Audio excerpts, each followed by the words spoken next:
Hi friends, welcome to Government Jobs Portal. Okay, మనం last వీడియోస్లో already linear arrangement చూసాం, seating arrangement and circular seating arrangement చూసాం. And now ఈ వీడియోలో square టేబుల్లో కూర్చున్నప్పుడు ఆ సీటింగ్ అరేంజ్మెంట్ చూద్దాం. ఓకే, సో ఇక్కడ ఇచ్చాడు క్లియర్గా square table. Okay, so square టేబుల్లో ఇలాంటి క్వశ్చన్స్ ఎలా ఉంటాయో ఇప్పుడు ఈ వీడియోలో మనం చూద్దాం ఒక ఎగ్జాంపుల్తో. Okay, A, B, C, D, E, F, G and H are sitting around a square table facing the center. ఇది మాత్రం మీరు క్లియర్గా ఫస్ట్ ఎప్పుడు కూడా అండర్లైన్ చేసుకోవాల్సిన విషయం, అంటే నోట్ చేయాల్సిన విషయం ఎప్పుడు కూడా అది ఏంటిది, ఫేసింగ్ ది సెంటర్ ఫేసింగ్గా, అవుట్ సైడ్ ఫేసింగ్గా అనేది ఎప్పుడు కూడా మనం ఫస్ట్ అబ్జర్వ్ చేసుకోవాల్సింది. Okay, in such a way that 4 of them sit at 4 corners of the square, okay, while 4 sit in the middle of the 4 sides of the table. So ఇలాంటి question ఎప్పుడు ఎక్కువ రావడానికి ఛాన్సెస్ ఉన్నాయి. So square టేబుల్లో ఇంకొక example కూడా next వీడియోలో చూద్దాం, అది డిఫరెంట్ ప్యాటర్న్తో. సో ఓకే, ఇప్పుడు డయాగ్రామ్ దీనికి ఎలా వస్తుంది ఎప్పుడు కూడా మనకి. సో ఏమి ఇచ్చాడు మనకి, ఒక స్క్వేర్ టేబుల్ అని ఇచ్చాడు.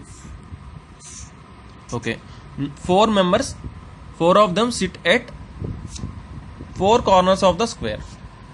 అంటే ఇక్కడ ఒకళ్ళు 1 2 3 4 members 4 కార్నర్స్లో ఉన్నారు.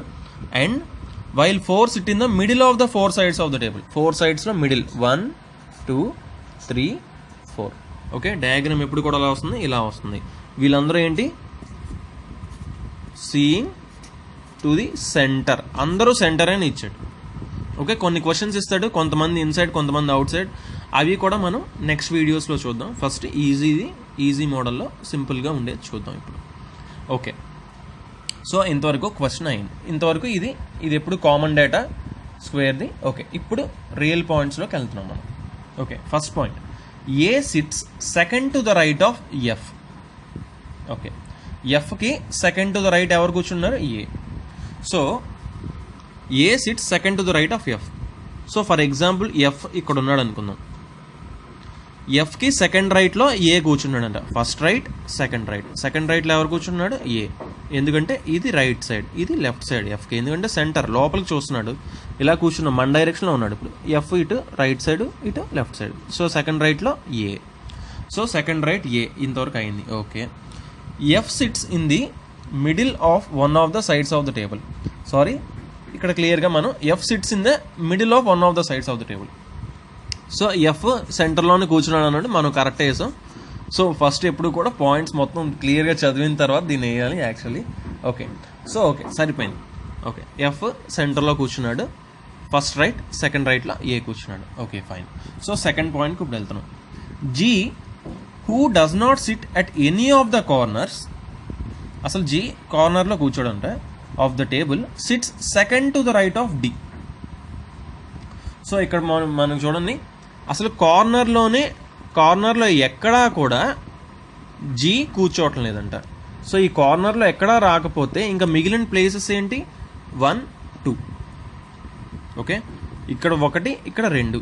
అక్కడ ఏం చెప్పాడు, ఇంకా G second to the right of D అన్నాడు. అంటే డీకి సెకండ్ రైట్లో జీ ఉండాలంట.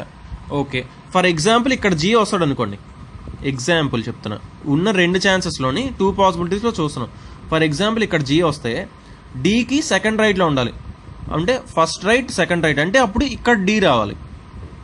సో ఆల్రెడీ ఏ ఉంది కాబట్టి ఇక్కడ డి రాదు, అంటే ఇక్కడ జీ రాదు, అంటే ఇక్కడ ఓన్లీ 1 ఛాన్స్ జీ ఇక్కడ ఉంది, అంటే ఎక్కడ వస్తుంది, డి ఇక్కడ వస్తుంది. ఎందుకంటే ఫస్ట్ రైట్ సెకండ్ రైట్లో జీ రావాలి.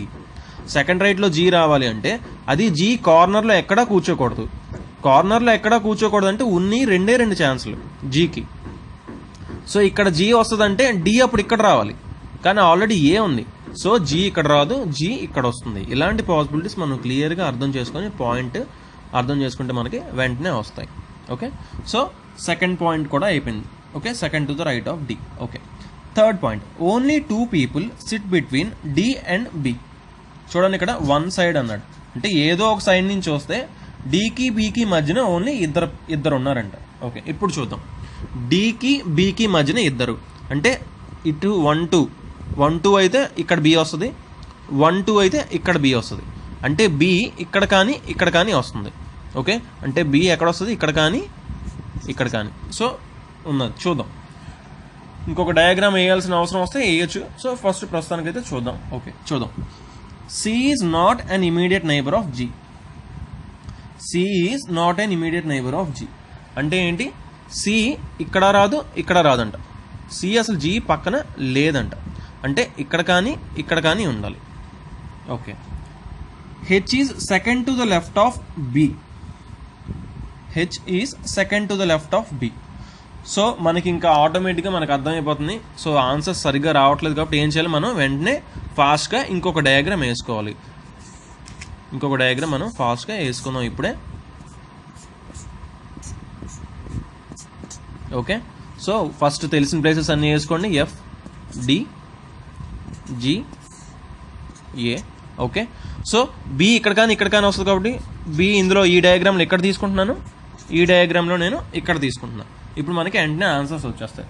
ఓకే. ఇప్పుడు చూద్దాం. ఇప్పుడు only 2 people sit between D and B అన్నాడు. ఓకే. దానికే కదా మనం 1 2 ఇటు పక్క నుంచి లెక్క పెడితే ఇటు బి వస్తుంది, ఇటు పక్క నుంచి కౌంట్ చేస్తే మనకి ఇటు బి వస్తుంది. ఓకే. సో ఇక్కడ కానీ బి వస్తుంది. సో 2 ప్లేసెస్లో 2 డయాగ్రామ్స్ తీసుకున్నాను నేను. ఓకే. ఇప్పుడు 2 డయాగ్రామ్స్లో సాల్వ్ చేయాలి. C is not an immediate neighbour of G. So ఇక్కడ చూడండి, సి ఏంటి? Immediate neighbour of, not an immediate neighbour of G అంటే ఇక్కడ సి రాదంట. సో ఇక్కడ కానీ వస్తుంది. ఓకే. ఇక్కడ సి రాదంట అంటే ఓన్లీ ఇక్కడ ఒకటే ప్లేస్ ఉంది. సో సి ఇక్కడ వస్తుంది. జీకి ఇమీడియట్ నైబర్ కాదు, ఇక్కడ రాదు. సో ఇక్కడ మాత్రం 2 ఛాన్సెస్ ఉన్నాయి. ఇక్కడ కానీ సి వస్తుంది. ఓకే. ఆ పాయింట్ని పక్కన పెడతాం. So next H is second to the left of B అన్నాడు. So H second to the left of B. B లోపల చూస్తున్నాడంటే first left, second left. H ఇక్కడ వస్తుంది. బి ఇక్కడ ఉంది. ఫస్ట్ లెఫ్ట్, సెకండ్ లెఫ్ట్ అంటే హెచ్ ఇక్కడ వస్తుంది. Okay. Last point, is not an immediate neighbour of G or F. ఈ జీకి ఎఫ్కి పక్కన అసలు రాడంట. ఓకే. ఇప్పుడు చూడండి, ఈ ఓన్లీ ఉన్న ప్లేస్ ఇక్కడ మాత్రమే ఉంది. ఈ జీ పక్కన వచ్చేస్తున్నాడు అంటే ఇక్కడ రాకూడదు. అంటే సో ఈ డయాగ్రామ్ మొత్తం రాంగ్. సో లాస్ట్ మిగిలింది ఈ డయాగ్రామ్. ఈ ఏమన్నాడు? జీకి ఎఫ్కి పక్కన రాడంట. సో ఎఫ్ ఇక్కడ ఉంది. సో ఇక్కడ ఈ రాదంట. సో అప్పుడు ఈ ఇక్కడ రావాలి. సో మిగిలింది ఏంటి? C. So this diagram is right. Okay. So క్లియర్గా మనం ఎప్పుడు కూడా 2 డయాగ్రామ్స్ వేసుకుంటే ఆన్సర్స్ ఫాస్ట్గా వస్తాయి. అప్పుడు మనం ఫాస్ట్గా చేసేయచ్చు. అప్పుడు దీనిలో ఇచ్చిన 5 క్వశ్చన్స్ని ఈజీగా సింపుల్గా మనం ఫాస్ట్గా ఆన్సర్ చేసేయచ్చు. ఓకే. బాగా ప్రాక్టీస్ చేయండి. అండ్ ఎప్పుడు కూడా స్క్వేర్ అంటే ఎప్పుడు కూడా ఇలా తీసుకోవాలి మనం. స్క్వేర్ ఈ కార్నర్స్ అని ఇచ్చారు కాబట్టి కార్నర్స్ తీసుకున్నాం, అండ్ మిడిల్ అని ఇచ్చారు కాబట్టి మిడిల్లో తీసుకుందాం. ఓకే. నెక్స్ట్ వీడియోలో ఇంకొక స్క్వేర్దే కానీ ఇంకొక ప్యాటర్న్లో ఉండే క్వశ్చన్ చూద్దాం మనం. అండ్ తప్పకుండా ఈ వీడియోని లైక్ చేయండి. మీకు ఎలాంటి డౌట్ ఉన్నా సరే కింద కామెంట్ చేయండి. అండ్ తప్పకుండా మీ ఫ్రెండ్స్ అందరికీ షేర్ చేయండి ఈ వీడియోని. అండ్ మీకు అర్థం అవ్వలేదు అనుకున్నా కూడా మీరు బాధపడద్దు, మళ్ళీ ఇంకొకసారి వీడియో చూడండి, తప్పకుండా అర్థం అవుతుంది. అండ్ మీ ఫ్రెండ్స్ అందరికీ షేర్ చేయండి. Thanks for watching and bye bye.